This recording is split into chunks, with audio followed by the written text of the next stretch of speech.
Good morning साथियों। आज लेकर के हम आए हैं आपके लिए बिहार एसएससी जो सामने एग्ज़ाम है। आज आपका बिहार एसएससी का सेट 7वां है और डेज भी 7वां है। मतलब लगातार आपके पास वीडियो जा रहा है। टाइमिंग है 11:30 में। लगातार आप बने रहिए। 30 को प्रश्न का सेट आपके पास जाता है और अच्छा क्वेश्चंस रहता है। बिल्कुल संभावित एक्सपेक्टेशन है कि एग्ज़ाम में पूछे जाएंगे और पूछने की 99% जो है पॉसिबिलिटीज़ है, संभावनाएं हैं। तो आप लगातार ज्ञान घर यूट्यूब चैनल से बने रहें। आपका साइंस का जो पोर्शन है बिहार एसएससी या अदर एग्ज़ाम, जो भी आप एग्ज़ाम की तैयारी कर रहे होंगे, आई डोंट नो, मैं नहीं जान रहा हूँ, लेकिन सभी एग्ज़ाम के लिए जो है, सभी एग्ज़ाम के लिए ये सामान्य विज्ञान जो आपके पास जा रहा है ये कारगर है। आप देखें। आइए हम लोग सेट पे आते हैं। ठीक है, चलिए आइए प्रश्न में हम लोग आते हैं। देखिए, जब भी विज्ञान का प्रश्न करने जाइएगा तो सबसे पहले उसकी टर्म को जो है पढ़ने का, समझने का प्रयास करिएगा। ठीक है, चलिए। क्या देखिए, हमारे शरीर में उपापचयी प्रतिक्रियाएं मतलब मेटाबॉलिक क्रिएशन क्या होता है, कि किसके द्वारा की जाती है। देखिए, तो यहाँ पे आपके पास आया मेटाबॉलिज्म, ये है मेटाबॉलिज्म क्या होता है। ठीक है, तो मैं यहाँ पे थोड़ा सा प्रयास करूंगा कि मेटाबॉलिज्म से पहले आपको मैं दो चीज बताऊंगा, उपापचयी और अपचयी, मतलब एनाबॉलिज्म और केटाबॉलिज्म। ठीक है, ये याद रखिए तो वो आपका वो चीज़ समझ में आ जाएगा। देखिए, एनाबॉलिज्म जो है ये जो है छोटे छोटे अणुओं का निर्माण करता है जिसकी ज़रूरत हमारे शरीर की कार्य करने के लिए होती है, कार्य क्षमता को डेवलप करने के लिए होती है। क्या मैंने बताया कि एनाबॉलिज्म उसको कहा जाता है जिससे शरीर को, यानी शरीर में अणुओं का निर्माण करता है जिससे शरीर के जो अंग होंगे उसको कार्य करने में, यानी कार्य क्षमता में डेवलपमेंट सहयोग कर सके। ठीक है, इसमें जो होता है ऊर्जा का, जो होता है ऊर्जा का उपयोग किया जाता है। क्या किया जाता है? ऊर्जा का इसमें उपयोग होता है। ये याद रखिए, इसमें छोटे छोटे अणुओं का, यानी अणुओं का निर्माण होता है। क्या होता है? अणुओं का निर्माण होता है इसमें। ठीक है, शरीर के अंग में जो अणु का योगदान है, मतलब कार्य करने के लिए जो चीज़ की ज़रूरत होती है उसकी निर्माण होती है। उस प्रोसेस को, उस विधि को हम लोग एनाबॉलिज्म कहते हैं। याद रखिएगा। केटाबॉलिज्म क्या होता है? तो केटाबॉलिज्म जो होता है ये जटिल चीज टूट करके साधारण अणु देता है। यानी जटिल टूटता है तो क्या देता है? साधारण अणु देता है। ये याद रखिएगा, साधारण अणु देता है। ठीक, जब ये दिया तो इसका मतलब इसमें ऊर्जा क्या होगा? शरीर को देगा। ऊर्जा क्या होगा? इसमें ऊर्जा देगा ये। ठीक है, चलिए, ऊर्जा देगा। और उसी, यानी मेटाबॉलिज्म उसी प्रोसेस को कहा जाता है कि जब कोई रासायनिक विधि से हम लोग भोजन खाते हैं, जो पचता है और उससे एनर्जी टूटती है, यानी कोई भी भोजन, जटिल भोजन रासायनिक विधि से जब सिंपलेस्ट में, साधारण में टूटता है, उस प्रोसेस को हम लोग मेटाबॉलिक कहते हैं। और इसी में इसी को कहा जाता है कोशिकीय श्वसन, सेलुलर रेस्पिरेशन भी कहा जाता है। और इसमें जो होता है जनरली जो देखा जाता है, प्रोटीन को देखा जाता है। तो मैंने आज की ये जो है अभी ये इस प्रश्न से क्या शिक्षा सीखने को मिला? सीखने को 3 इंपॉर्टेंट चीज़ों हमको मिला। क्या क्या? एनाबॉलिज्म कहते किसको है? एनाबॉलिज्म में अणु का, यानी अणु से जो है निर्माण होता है, छोटे छोटे अणु से एक जटिल पदार्थ का निर्माण होता है जो शरीर के क्रियात्मक इकाई को, क्रिया करने की क्षमता को डेवलप करता है। केटाबॉलिज्म, वहीं पे बात कर ले हम लोग। केटाबॉलिज्म में जटिल चीजें जो होती है साधारण चीजों में टूटता है। इसमें एनर्जी रिलीज होता है और इसमें एनर्जी क्या होता है? एब्जॉर्ब होता है, यूज किए जाते हैं। इसमें एनर्जी यूज किए जाते हैं और इसमें एनर्जी दिए जाते हैं। आपको एनर्जी मिलेगा, ये प्रोसेस होगा तो एनर्जी मिलेगा। सिंपल सी बात याद रखिए, एनाबॉलिज्म जो होता है साधारण अणु से मिलकर के एक जटिल अणु का निर्माण होता है। केटाबॉलिज्म जो है जटिल से साधारण अणु का निर्माण होता है, यानी इसमें टूटने की विधि है, इसमें बनने की विधि है। बनने की विधि को हम लोग एनाबॉलिज्म कहेंगे, टूटने की विधि को हम लोग केटाबॉलिज्म कहेंगे। और हमारे शरीर में जब जटिल पदार्थ रासायनिक अभिक्रिया से टूट करके एनर्जी प्रोवाइड करता है, उसी को हम लोग कहते हैं मेटाबॉलिक प्रोसेस। और इसमें जनरली देखे जाते हैं प्रोटीन्स के देखे जाते हैं। ठीक है, तो आंसर क्या हो जाएगा इसका? आंसर आपका 1 का C number is the correct answer. I hope कि इससे संबंधित आपको ये कंसेप्ट समझ में आ गया होगा कि एनाबॉलिज्म कहते किसको है, केटाबॉलिज्म कहते किसको, और मेटाबॉलिक प्रोसेस होता क्या है। एनाबॉलिज्म जिसमें क्या होता है? जटिल पदार्थ का निर्माण होगा, मतलब निर्माण से एनाबॉलिज्म। केटाबॉलिज्म टूटने से है, उसमें एनर्जी, किसी भी चीज को जब टूटेगा तो एनर्जी देगा। क्या होगा? एनर्जी देगा। और जब कोई चीज को बनाना होगा आपको तो उसमें आपको एनर्जी देना पड़ेगा। और जो कोई टूट रहा है तो वो एनर्जी क्या करेगा? रिलीज करेगा। आए बात समझ में? इतनी बात याद रखिएगा। चलिए आगे हम लोग अगला प्रश्न में हम लोग आते हैं। अगला प्रश्न क्या कह रहा है देख लेते हैं हम लोग। जब भी प्रश्न बनाए इसको देख लें, हमारे लिए क्या है, मतलब जो साइंस का टर्म है उसको देखने का प्रयास करेंगे। चलिए क्या प्रश्न देखिए। पृथ्वी पर कार्बन डाइऑक्साइड का कम से कम स्थिरीकरण शैवालों द्वारा प्रकाश संश्लेषण के माध्यम से किया जाता है। तो आपको याद रखिएगा कि अलगी जो होता है, अलगी शैवाल, ये फोटोसिंथेसिस करता है, प्रकाश संश्लेषण करता है, और प्रकाश संश्लेषण करके कम से कम जो उतना जो ऑक्सीजन इसके पास होता है, जितना यानी ड्यूरिंग प्रकाश संश्लेषण ये 50% ऑक्सीजन को क्या करता है, रिलीज करता है, जो इसके पास होता है। तो इसका मतलब ये हुआ कि अपने इसके पास जो भी उपस्थित होता है उसका आधा, यानी आधा ऑक्सीजन को मेंटेन करता है। ये सबसे ज़्यादा जो है, यानी सबसे पहले इस पृथ्वी पर ऑक्सीजन होने का जो निर्माण आया, यानी ऑक्सीजन पाया गया, तो एक आया था यानी ब्लू ग्रीन अलगी, जिसको आप कहते हैं साइनोबैक्टीरिया। और साइनोबैक्टीरिया भले ही मोनेरा फैमिली से आता है, लेकिन उसकी कैरेक्टरिस्टिक साइनोबैक्टीरिया फोटोसिंथेसिस करता है और यूनिसेलुलर एक कोशिकीय है। इसके वजह से कुछ लक्षण अलगी जैसा मिलता है, शैवाल जैसा मिलता है। इसलिए यानी अगर आपसे प्रश्न ये पूछा जा सके कि पृथ्वी पर सबसे पहले ऑक्सीजन का निर्माण जो है, ऑक्सीजन मिलना शुरू हुआ किससे, तो आप याद रखिएगा साइनोबैक्टीरिया, ब्लू ग्रीन अलगी। किसे, ब्लू ग्रीन अलगी का ही नाम है साइनोबैक्टीरिया, बीजीए जिसको बोलते हैं आप, बीजीए साइनोबैक्टीरिया, ठीक है। और शैवाल से, यानी उसके पास जो जब फोटो प्रकाश संश्लेषण होता है तो उसमें उपस्थित का 50% क्या करता है, ऑक्सीजन का मेंटेन होता है। इसलिए यहाँ आधा लिख सकते हैं हम लोग, आधा लिख सकते हैं। चलिए आइए अगला प्रश्न में हम लोग आते हैं। लीजिए अगला प्रश्न क्या है आपके सामने, बिल्कुल अच्छा प्रश्न है आपके पास। ओक के पेड़ के दीर्घ फल नट को क्या कहा जाता है, तो इसको कहा जाता है एक्रोन कहा जाता है। क्या कहा जाता है इसको, एक्रोन कहा जाता है, ये याद रखिएगा। और एक्रोन को हिंदी में बलूत का फल कहा जाता है, मतलब B number is the correct answer. Oak के पेड़ के दृढ़ फल नट को एक्रोन मतलब बलूत का फल कहा जाता है, बलूत का फल कहा जाता है। आइए अगला प्रश्न में हम लोग आते हैं।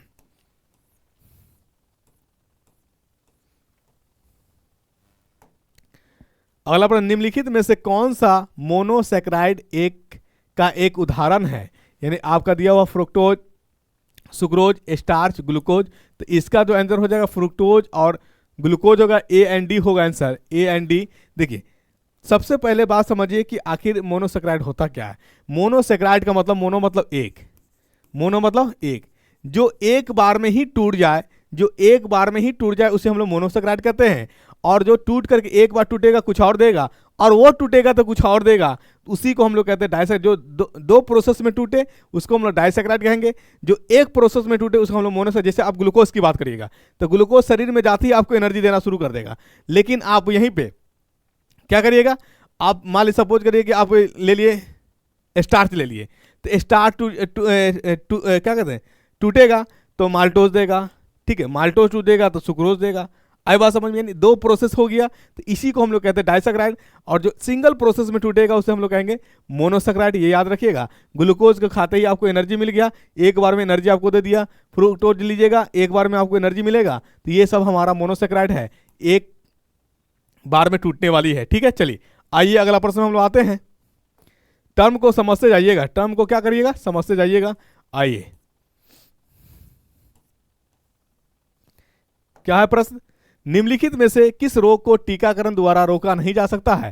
तो याद रखिए सबसे पहले टीका किसके किसके लिए है, जो टाइफाइड से बीमारी होने वाला है, मतलब सॉरी जो बैक्टीरिया से बीमारी होने वाला उसके लिए टीका है, जो वायरस से होने वाला उसके लिए टीका है, जो खान पीन किसी के डिफिशियंसी की वजह से होने वाला है उसके लिए कोई टीका नहीं है। तो बेरी बेरी है, ये खान पीन की वजह से है, डिफिशियंसी की वजह से, किसके वजह से है, विटामिन बी1 की कमी से होता है बेरी बेरी। विटामिन बी1 का दूसरा नाम भी है क्या, हाँ, तो विटामिन बी1 का दूसरा नाम है थायमीन। क्या नाम है, थायमीन, ये याद रखिएगा।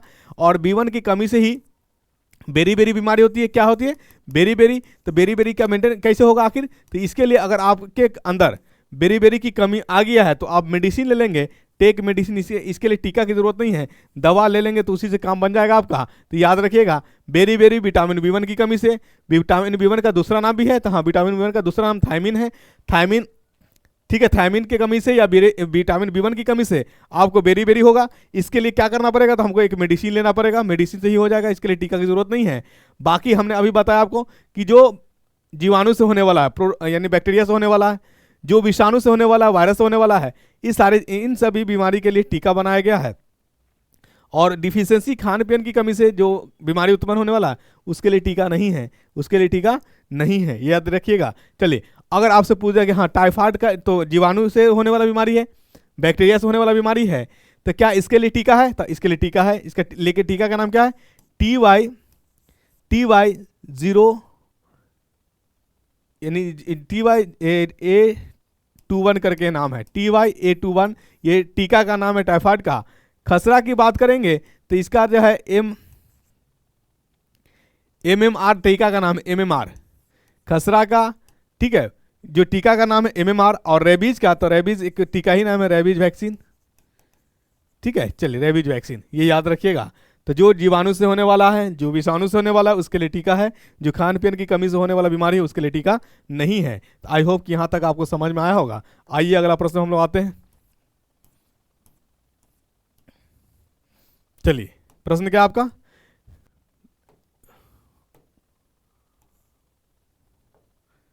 निम्नलिखित में से किसका संबंध होमिनिड कुल से है, यानी कुल फैमिली से है, होमिनिड फैमिली से है। तो होमिनिड फैमिली से जैसी लग गया, तो आप देखिए साइंटिफिक नेम आप जाने होंगे मानव का। मानव का साइंटिफिक नेम क्या होता है? Homo sapiens, Homo sapiens. और होमिनिड जो है, होमिनिड ये चिंपैंजी से भी संबंधित रखता है। किससे रखता है? चिंपैंजी से। तो यानी कहा, साइंस के हिसाब से कहा जाता है कि मानव जो है, मानव का इवोल्यूशन हुआ है। इवोल्यूशन हुआ किससे? चिंपैंजी से। चिंपैंजी से ह्यूमन का फॉर्म दिया गया है। ये इवोल्यूशन चैप्टर, इवोल्यूशन के हिसाब, यानी साइंस के हिसाब से ये चीज़ कहा जाता है कि मानव को क्या हुआ? इवोल्यूशन किया गया है, मतलब चिंपैंजी से मानव की तरफ आया है। इसका मतलब होमिनिड जो है चिंपैंजी से भी ताल्लुक रखता है। किससे रखता है? चिंपैंजी से भी। और किससे? मानव से। तो आपका ये ऑप्शन में देखिए, तो चिंपैंजी तो है नहीं, तो होमिनिड का जो कुल होगा, फैमिली, किससे संबंध रखेगा? मानव से संबंध रखेगा। मानव का अगर पूछ दे आपका बायोलॉजिकल नेम क्या होता है, तो होमोसेपियंस याद रखिएगा। मेढक के बायोलॉजिकल नेम पूछ दे मेढक का तो ये याद रखिएगा, राना टिग्रीना। क्या नाम है? राना टिग्रीना, मेढक का नाम है राना टिग्रीना, राइट। चलिए, आइए अगला प्रश्न हम लोग आते हैं। और मैंगो का अगर पूछ दिया जाए तो मैंगो का ये याद रखिएगा, मैंगो का, आम का, मैंगी फेरा इंडिका। जो चीज़ इंपॉर्टेंट है उस सबको मैं बताते चलता हूँ आपको, ताकि आपके लिए कोई टफ ना बने। मैंगी फेरा इंडिका, ठीक है। चलिए, आइए अगला प्रश्न हम लोग आते हैं। देखिए प्रश्न क्या है? निम्न में से कौन सा रोग दूषित जल पीने से होता है? यानी कौन सा रोग है जो दूषित प्रदूषित पानी से पीने से हो जाएगा? कौन होगा? सूखा रोग तो नहीं, एनीमिया, इसका भी ये सब तो नहीं होगा। हैजा हो जाएगा आपका। दूषित पानी पीने से कौन सी बीमारी होगी? तो हैजा होगी। आइए अगला प्रश्न हम लोग आते हैं।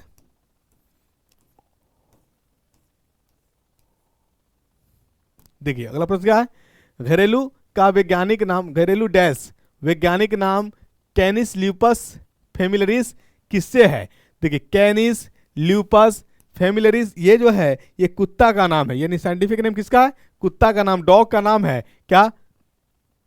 कैनिस ल्यूपस फेमिलरिस, ये आपका डॉग का, कुत्ता का नाम है। साइंटिफिक नेम कह लीजिए, बायोलॉजिकल नेम कह लीजिए, ये याद रखिएगा। चलिए, अगला प्रश्न क्या है? पौधा किस प्रक्रिया के द्वारा हवा में पानी छोड़ता है? तो पौधा जो है ट्रांसपिरेशन, वाष्पोत्सर्जन के कारण। किसके कारण? वाष्पोत्सर्जन कहते हैं किसको है?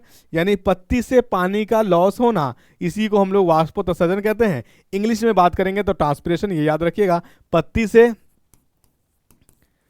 से पानी का क्या होना? लॉस होना, हानि होना, क्या कहलाएगा? वाष्पोत्सर्जन कहलाएगा। चलिए, आइए अगला प्रश्न में हम लोग आते हैं। अगला प्रश्न क्या है आपके लिए? मानव के कंधे का जोर संधि का एक उदाहरण है। यानी किस तरह का जोर होता है? तो हमने बताया कि जो 360 मूव कर जाएगा, यानी सर्कुलर पाथ, यानी घूम जाएगा चारों तरफ, उसी को हम लोग कहते हैं बॉल एंड सॉकेट ज्वाइंट। तो हमारा जो कंधा होता है यानी 360 मूव करता है, तो यहाँ पे जो ज्वाइंट होगा बॉल एंड सॉकेट ज्वाइंट होगा। क्या होगा आंसर? बॉल एंड सॉकेट में 10 का आंसर क्या हो जाएगा? 10 का आंसर सी हो जाएगा, ball and socket joint.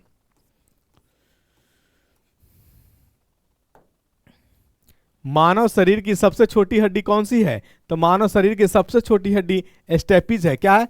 Steppes है। ये अंदर में एयर ड्रम में होता है सबसे बड़ी स्टेपीज, यानी कान के अंदर 3 हड्डी पाया जाता है, ये याद रखिएगा। मिस, याद रखिए कोड, मिस, मेलियस, इंडिस और स्टेपीज। मेलियस, इंडिस और स्टेपीज। स्टेपीज जो होता है सबसे छोटा हड्डी होता है, सबसे छोटा हड्डी होता है। अगर यहीं पे से प्रश्न ये बनाया जा सकता है सबसे छोटी हड्डी, तो आप कह दीजिएगा स्टेपीज। अगर कहेगा हथौड़ा हड्डी कौन है, मतलब हथौड़ा के शेप का, हथौड़ा के आकार का हमारे शरीर के अंदर कौन हड्डी है, तो हथौड़ा की तरह हड्डी जो है हमारे पास मेलियस है। मेलिस है मतलब एम है। ठीक है, आई बात समझ में? ये याद रखिएगा। इसमें जो होता है हथौड़ा आकार का होता है। कैसा होता है? हथौड़ा आकार का। ठीक है, चलिए आइए अगला प्रश्न हम लोग आते हैं।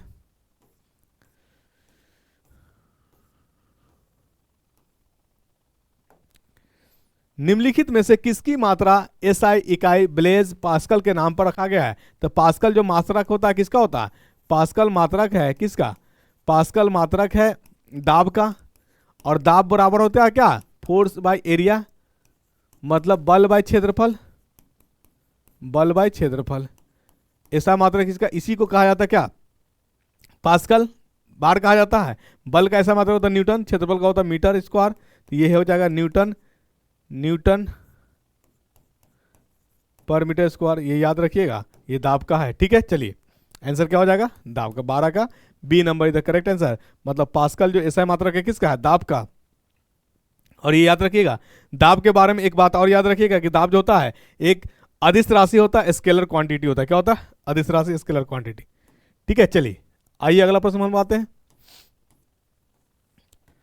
अगला प्रश्न कह रहा आपसे, क्या कह रहा है? 1 हॉर्स पावर में कितने वाट होते हैं? 1 हॉर्स पावर में 746 वाट होते हैं। क्या होते हैं? 746 वाट होते हैं। ये आपको पता था ही, ये सब क्वेश्चन पूछा हुआ क्वेश्चन है और आप देखेंगे तो बना ही देंगे आंसर। चलिए ठीक है, आइए अगला प्रश्न पे। नेक्स्ट देखिए, तारों का टिमटिमाना मुख्य रूप से किस परिघटना के कारण होता है? तो ये तारों का टिमटिमाना जो होता है ये एटमॉस्फेरिक वातावरण अपवर्तन के कारण होता है। वातावरण अपवर्तन के कारण होता है, रिफ्लेक्शन के कारण होता है। तो ये याद रखिएगा आप, यानी A number is the correct answer. A number is the correct answer. Atmospheric reflection, ये याद रखिएगा। वातावरण अपवर्तन के कारण तारे का टिमटिमाना होता है, तारे का टिमटिमाना होता है। आइए अगला प्रश्न हम लाते हैं। ऊर्जा का ऐसा मात्रक क्या होता है? तो ऊर्जा का ऐसा मात्रक क्या होता है? जूल। ये याद रखिएगा, जूल। जूल भी होता है, अर्ग भी होता है, ठीक है, इलेक्ट्रॉन वोल्ट भी होता है और कैलोरी भी होता है। ऊर्जा का अगर आपसे पूछ दिया जाए कि सबसे छोटी मात्रक कौन सा होता है, तो ऊर्जा का सबसे छोटी यूनिट जो है इलेक्ट्रॉन वोल्ट है। कौन है? इलेक्ट्रॉन वोल्ट ऊर्जा की सबसे छोटी यूनिट। ठीक है, चलिए जूल सबसे बड़ी है। अर्ग अरेंज कर लीजिएगा, तो ये हमारे जूल हो गया, उसके बाद अर्ग होगा, उसके बाद आपका कैलोरी है, उसके बाद आपका इलेक्ट्रॉन वोल्ट है। 1 जूल बराबर कितना अर्ग? तो 1 जूल बराबर होता है 10 के पावर 8 अर्ग। इसको आप निकालिएगा तो ये कैसे आता है, इसको निकाल करके आप देख लीजिएगा। क्योंकि कोई चीज कुछ आप कैलकुलेशन जब करेंगे ना तो रटने की जरूरत ना पड़ेगी, ये आपको माइंड में सेट रहेगा। चलिए ठीक है, तो यहीं पे बात कर लेते हैं हम लोग। पास्कल जो है, पास्कल किसका ऐसा मात्रक है? तो पास्कल दाब का है। हर्ट्ज की बात करेंगे तो ये आवृत्ति का है, आवृत्ति का ऐसा मात्रक है, राइट। चलिए अगर आप यहीं पे हम बात करेंगे किसकी? न्यूटन। तो न्यूटन जो है किसका ऐसा मात्रक है? तो न्यूटन बल का ऐसा मात्रक है। ठीक है, न्यूटन बल का ऐसा मात्रक है। यहीं पे अगर हमारा बल यानी तीनों में पूछा जाए कि इसमें सदिश राशि कौन है, प्रश्न देखिए, खुद से प्रश्न बनाना सीखिए, खुद से प्रश्न बनाइएगा तो एक ही में कई ज्यादा प्रश्न आपके सामने दिखने को मिल जाएगा। न्यूटन जो फोर्स है, ये फोर्स एक वेक्टर क्वांटिटी है, मतलब सदिश राशि है। पास्कल, हर्ट्ज, जूल ये सब एक अदिश राशि है, स्केलर क्वांटिटी है। ठीक है, चलिए आइए अगला प्रश्न हम आते हैं।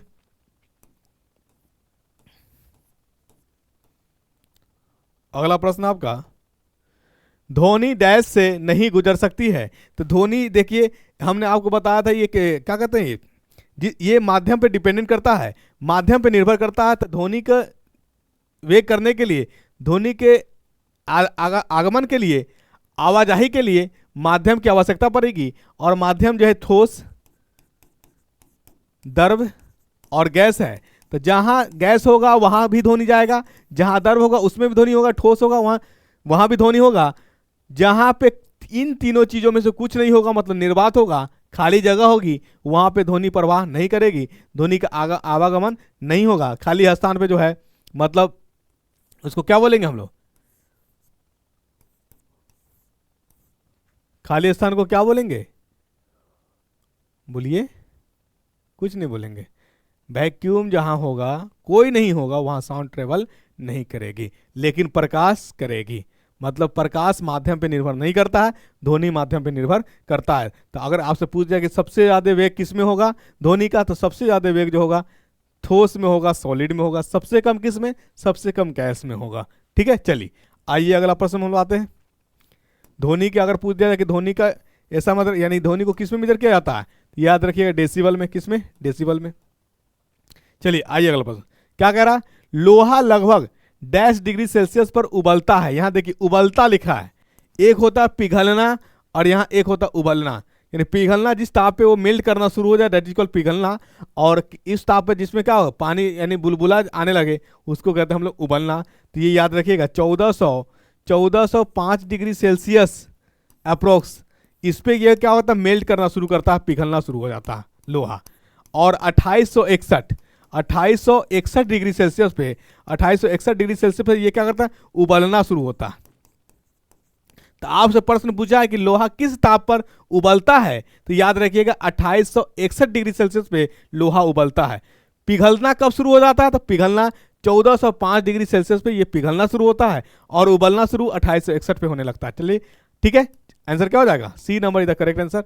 आइए अगला प्रश्न हम लोग आते हैं। क्या प्रश्न, निम्नलिखित में से कौन सी एक अदिश राशि नहीं है। मतलब अदिश राशि नहीं पूछा, मतलब वो सदिश राशि होगा। तो तापमान, इसका सिर्फ हमको वैल्यू से मतलब है, दिशा से कोई मतलब नहीं है, इसलिए ये एक अदिश राशि हो गया।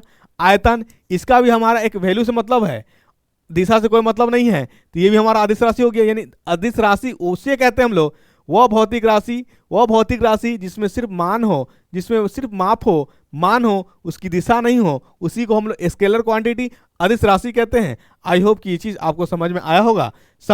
समय का हमारा एक सिर्फ वैल्यू से मतलब है, इसके दिशा से कोई मतलब नहीं है। तो ये तीनों हमारा एक स्केलर क्वांटिटी है। बल आघूर्ण, इसको हम लोग कहते हैं टॉर्क। क्या कहते हैं, टॉर्क। तो ये टॉर्क जो होता है यानी किसी एक्सिस के अलोंग रोटेट करता है, घूमता है। तो बताइए एक्सिस ये दिशा पे निर्भर हुआ कि नहीं हुआ, एक्सिस चेंज कर दीजिएगा तो इसका रोटेशन चेंज कर जाएगा। तो दैट इज कॉल्ड हमारा स्केलर, ये क्या कहलाएगा, वेक्टर क्वांटिटी कहलाएगा। क्या कहलाएगा, सदिश राशि कहलाएगा। ये टॉर्क है, यानी बल आघूर्ण को हिंदी में इंग्लिश में क्या कहते हैं, टॉर्क कहते हैं। और ये एक वेक्टर क्वांटिटी सदिश राशि है। क्या है ये, सदिश राशि है, ये याद रखिएगा। चलिए ठीक है, आइए अगर आप प्रश्न आते हैं तो आंसर क्या हो जाएगा इसका, D number is the correct answer, बल आघूर्ण। आइए क्या है अगर नेक्स्ट, क्या है देखिए, कह रहा ध्वनि निम्नलिखित में से किस माध्यम से तीव्रता से गुजरती है। तो सबसे ज्यादा ध्वनि यानी जो ध्वनि का वेग किस में सबसे ज्यादा होगा, ठोस में होगा, सॉलिड में सबसे ज्यादा होगा। तो जिसमें वेग ज्यादा होगा उसमें तीव्रता ज्यादा होगी, यानी वेग की ही तीव्रता, यानी जिस चलाकी को ही तीव्रता कहते हैं, चलाकी को क्या कहते हैं, तीव्रता। ये क्या आ जाएगा answer, C number is the correct answer. सबसे कम किस में, तो सबसे कम तीव्रता जो होगी वो गैस में होगी। ठीक है, चलिए आइए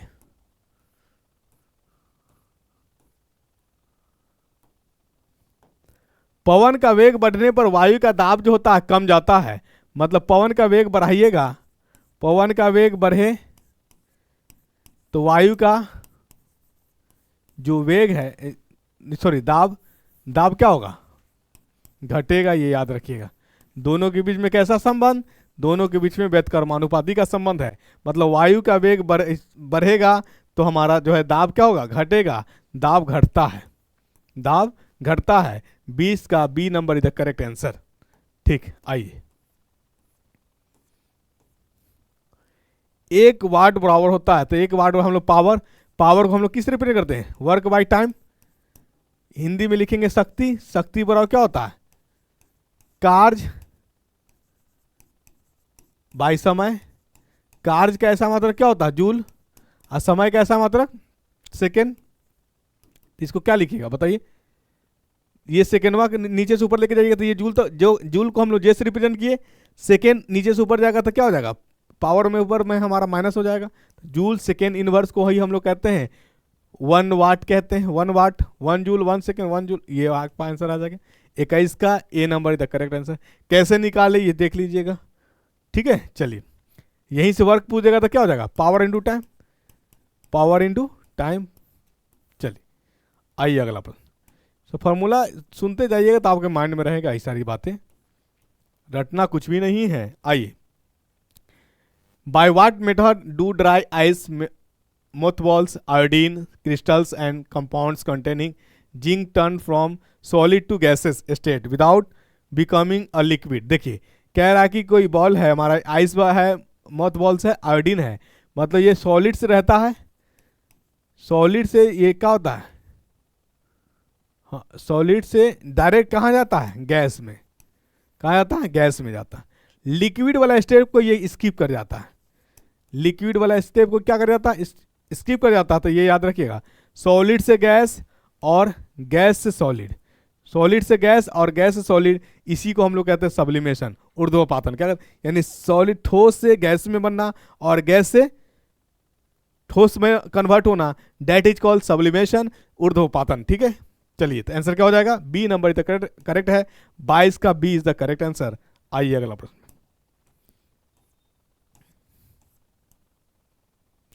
देखिए प्रश्न क्या है, पीएच में पी इनमें से किसके लिए प्रयुक्त होता है। तो पी का मतलब होता है पोटेंज, पी का मतलब क्या होता है, यानी P4 पोटेंज लिया गया है। अब पोटेंज का मतलब होता है पावर, पोटेंज का मतलब होता है पावर। किसका पावर, किसी भी कंपाउंड का H+ आयन रिलीज करने का शक्ति जो होता है उसी को हम लोग पोटेंज कहते हैं, पावर कहते हैं। तो आंसर क्या हो जाएगा, डी नंबर 23 का D number is the correct answer. यानी पी स्टैंड फॉर पोटेंज, पोटेंज का मतलब क्या होता है, पावर, शक्ति। किसका शक्ति, H+ आयन का रिलीज होना, अलग होना कहां से, जल से, यानी जल से कहते हैं किसी कंपाउंड से जितना ज्यादा H+ आयन को रिलीज करेगा वो उतना ही अच्छा एसिड होगा, वो क्या होगा, उतना ही अच्छा एसिड होगा, अम्ल होगा। और वो H+ आयन जो कोई कंपाउंड H+ आयन रिलीज किया है उसको हम लोग पानी में डालते हैं तो ये बना लेता है H3O+, इसको कहते हैं हम लोग हाइड्रोनियम आयन, ये याद रखिएगा। आपसे प्रश्न ये बन सकता है कि कोई कंपाउंड अम्लीय कंपाउंड है, कोई कंपाउंड है जो H+ आयन को क्या किया है, रिलीज किया है, जब उसको हम लोग जल में डालते हैं, कहाँ डालते हैं, जल में डालते हैं, तो क्या बना लेता है, H3O, इसी को हम लोग कहते हैं हाइड्रोनियम आयन। क्या कहते हैं, हाइड्रोनियम आयन कहते हैं। चलिए आंसर क्या हो जाएगा 23 का, D number the correct answer. आइए अगला प्रश्न में हम लोग क्या आते हैं, देखिए क्या है प्रश्न, why are the outer most electrons lost easily down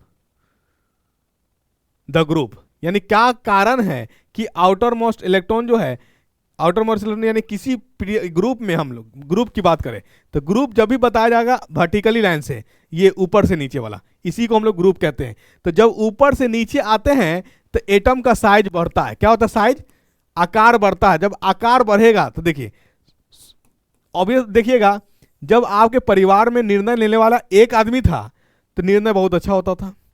जब आपके परिवार में निर्णय लेने वाला अगर 10 हो गया तो निर्णय लेने में भी दुश्वारी, और नतीजतन क्या होगा कि हमेशा निर्णय में क्या होगा, विवाद पैदा होगा, हमेशा निर्णय में। तो अब जब विवाद पैदा होगा तो 10 लोग, अंत में जो कंट्रोलर होगा वो क्या कहेगा, जाओ तुम्हारी मर्जी जो करना है करो। तो अब जब ये बात आ जाएगी जाओ तुम्हारी मर्जी जो करना है करो, तो यहां से अब क्या आपका दायरा बढ़ गया, अब आप आसानी से क्या हो गए, उस कंट्रोल से बाहर आ गए। उस कंट्रोल से जो यानी जिनका नियंत्रण आप पर था उनका नियंत्रण और प्रभाव आप पे कम गया और आप क्या हो गए, आजाद हो गए।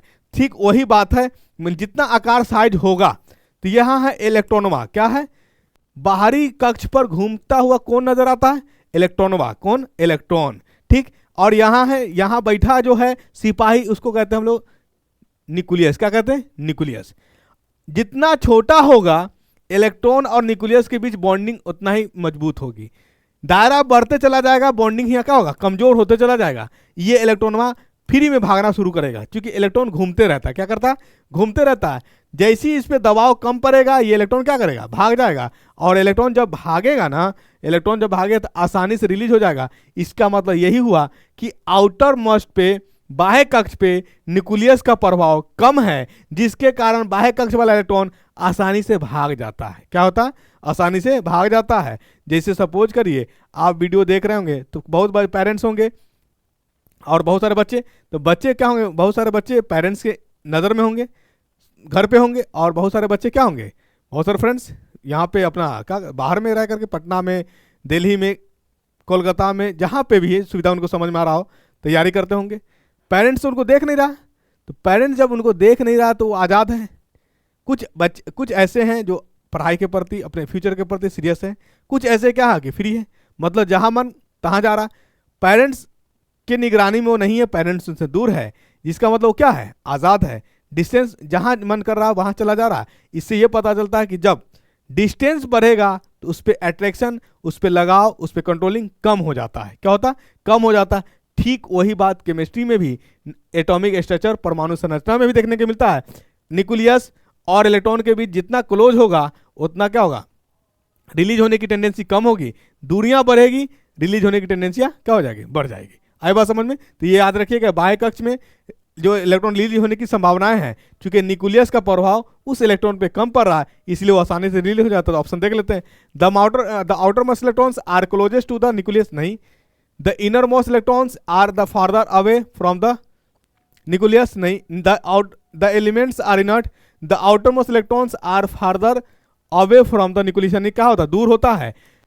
आउटर मोस्ट इलेक्ट्रॉन जो होता है वो न्यूक्लियस से दूर होता है, जिसके कारण वो आसानी से रिलीज कर देता है। चलिए यहां तक क्लियर हो गया होगा। आइए अगला प्रश्न है, CaCl3 का सामान्य नाम क्या था? इसको बोला जाता है क्लोरोफॉर्म। क्या बोला जाता है?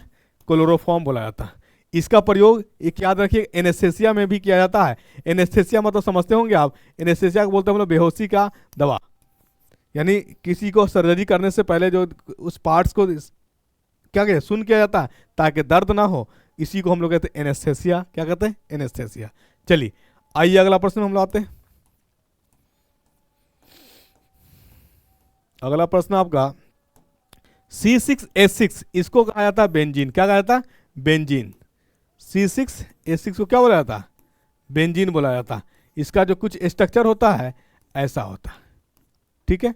इसी को हम लोग साइक्लोहेक्सिन भी कहते हैं, साइक्लोहेक्सिन, या इसी को बेंजीन नहीं है, ये हमारा एरोमेटिक स्ट्रक्चर है। क्या है? Aromatic structure. ये याद रखिएगा, इसमें जो होता है पाई बॉन्ड, जो होता है पाई बॉन्ड 3 होता है, और सिग्मा बॉन्ड जो होता है, सिग्मा बॉन्ड 9 होता है, सिग्मा बॉन्ड 9 होता है, ये याद रखिएगा बेंजीन में, ठीक है। चलिए इतना जिससे काम बन जाए आपको, मैं वो चीज़ बताते चलता हूँ आपको। आइए अगला प्रश्न में हम लोग आते हैं। साबुन, रेयन, कागज, विस्फोटक, रंजक और पेट्रोलियम उत्पादों के निर्माण के लिए किस अकार्बनिक यौगिक का उपयोग किया जाता है? तो ये याद रखिएगा, कॉस्टिक सोडा का, NaOH को यूज किया जाता है। इसका नाम क्या है? Caustic soda. कॉस्टिक सोडा बोला जाता है, कॉस्टिक सोडा NaOH का। ये एक क्षार है, ये क्या है? क्षार है। और कैसा क्षार है? ये मजबूत परवल क्षार है, ये परवल क्षार मजबूत, ठीक है। चलिए आइए अगला प्रश्न में हम लोग आते हैं।